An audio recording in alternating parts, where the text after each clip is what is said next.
বিশ্বকাপ মানেই শুধু গোল আর ট্রফির লড়াই নয়, সঙ্গে থাকে ইতিহাস, কুসংস্কার আর অদ্ভুত সব পরিসংখ্যান।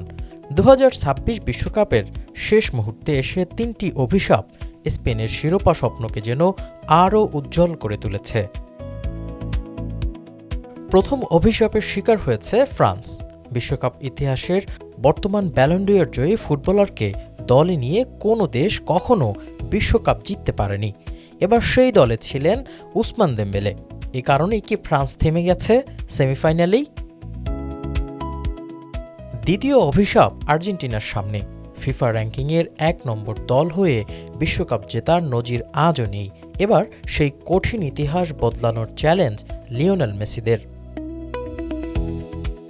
আর তৃতীয় অভিশাপ তাড়া করছে ইংল্যান্ডকে। বিদেশি কোচের অধীনে কোনো দল কখনো বিশ্বকাপ জিততে পারেনি, অথচ ইংল্যান্ডের ডাগআউটে আছেন জার্মান কোচ থমাস টুখেল। তাহলে কি ইতিহাস নিজেই স্পেনের হাতে ট্রফি তুলে দিতে চাইছে, নাকি আর্জেন্টিনা কিংবা ইংল্যান্ড ভেঙে দেবে বহু বছরের সেই অদৃশ্য দেয়াল? উত্তর মিলবে মাঠে, কারণ বিশ্বকাপের সবচেয়ে বড় সৌন্দর্যই হলো এখানে ইতিহাস লেখা হয়, আবার সেই ইতিহাস ভেঙেও যায়।